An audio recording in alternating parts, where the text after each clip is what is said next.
The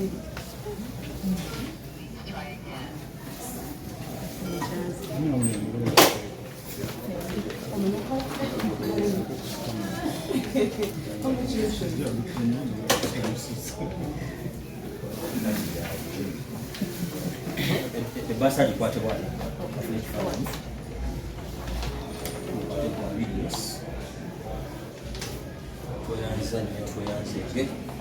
Yabi Abu wagizi wa timu ya Villa na Man United yakwani kifo cha kusatu mabingwa mabingwa Yabi Abu nende kwa wadde ajja kwesi muandike kamanya buli afunye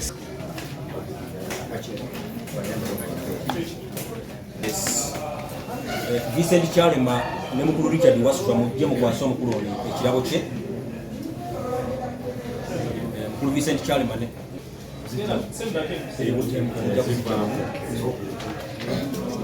Sekalongo Moses namba 2 mu bingwa wa mabingwa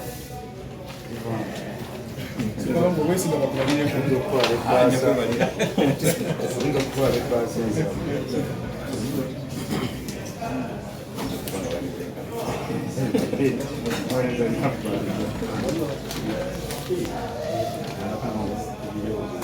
ajazibalire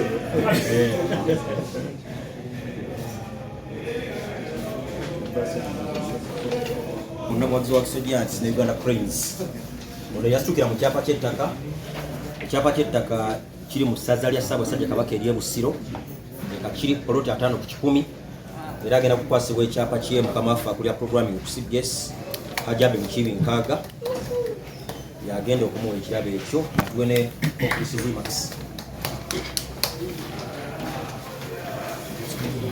Yes.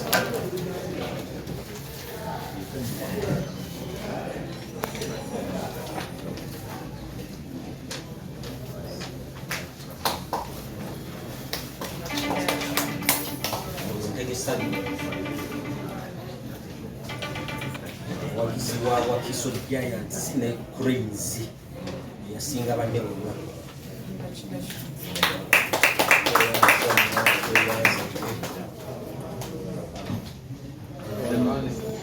Asaba n'abanyabo njagala kubeebaza kisooka olw'okujja wano omukolo guno ogw'okugaba ebirabo bya bbingwa lwa bakama bange lwa management lwa board n'abakozi bannange munna njagala okuyozayoza abawanguzi ba bbingwa 2023 mu bimu ku bigendererwa bya reedi eno okukulaakulanya abantu ba Ssaabasajja Kabaka era bw'oba ogenderedde CBS ebintu byaffe bisinga tukulaakulanya abantu nga tubayisa mu bintu nga bino olulimi emizannyo era tulowooza nti bbingwa bye bimu ku bigendererwa byayo.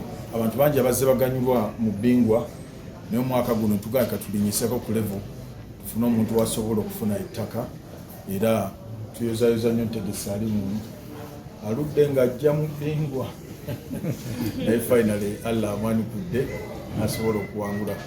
Njagala okwebaza abapatina baffe be tukoze nabo abangi of Estates tubebaza nnyo olw'okutukwatirako okulaba tufunye ekyapa kino. Njagala okwebaza aba St Mary Stadium naddala mwami Dr. Mulindwa abatukkiriza okukolerayo mukolo gwaffe ogusembayo ba Vipers Sports Club n'abantu abalala bangi nnyo abavugiriza babadde naffe okuva lwe twatandika tusaba tumaliza bbingwa omwaka guno. Bbingwa omwaka ogujja agenda kuba munene n'okusinga wano era entegeka bannange ze bakola mujja ziwulira nga tutalaaga tugenda ebweru wa Buganda ogenda okunoonya babbingwa bonna ne tujja okuva tumalize ne bbingwa amabingwa n'asembayo inshallah era ndowooza ku St Mary Stadium Kitende partnership eyo nga bweri. Mbeebaza mbakubiriza buli muntu afunye ssente wano azikozese mu ngeri ennungi oleme kulya ndye nezikolemu ekintu kyojja okujjukira gavumenti eno kino at least ebenga entandikwa obenga okulaakulanye ng'ova mu mizannyo gino. Ku lwa management board ne staff mbeebaza nnyo Ssaabasajja Kabaka wangaali.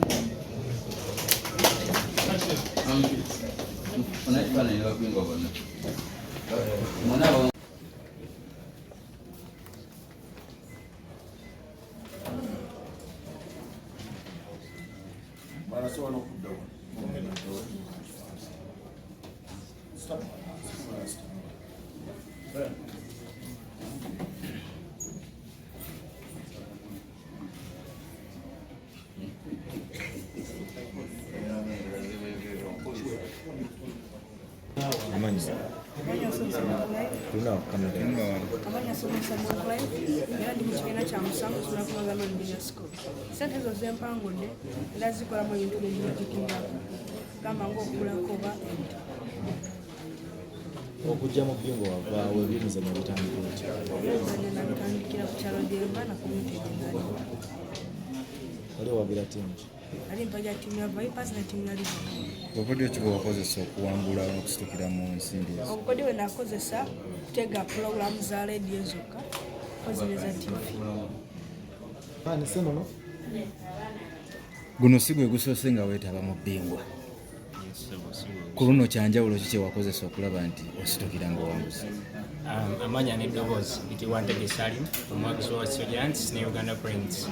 Okusookera ddala sooka okwebaza Ssaabasajja Kabaka wa Buganda olw'okututeerawo rediyo y'Obuganda Sabasa Fama. Guno gwali mulundi gwange gwa kusatu nga neetaba mu Bbingo naye ng'emirundi gyonna gyonna gye mbadde njija mu Bbingo abadde ntuuka ku 5. Kati ku mulundi guno kyanjawulo ki kye wateekamu okusobola okuwangula? Okusookera ddala nagobereranga nnyo puroguramu za ebyemizannyo ku CBS ne ku BBS Telefina. Puroguramu ezirwawo naddala ey'omukulu Daudi Romance ebeerawo ku 88 bwe bungu obuli bwe nakozesa. Ofunye ettaka ki ekiddako? Musanyufu okuba nga nfunye ettaka kuba mu kirooto kya buli muvubuka yenna yenna kubaako n'ettaka nga liri mu mannya ge. Ettaka era okukozi nsuubira lizimbamu kozi entandikwa oba ofunye entandikwa ekiddako kuba kuteekawo ki kyogenda kukola ki oba ng'osulamu kozi era lisugirikamu ennyumba.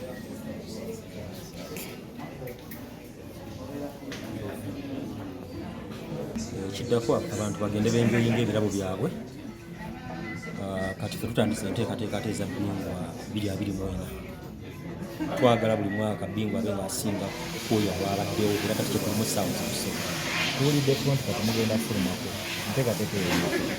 Enteekateeka eyo weeri naye tugenda kujanjula mu kiseera awo kijja nga tumaze n'okukwatagana ne bannamikago abalala bakirimu kyetagamu okusaasaanya ennyo.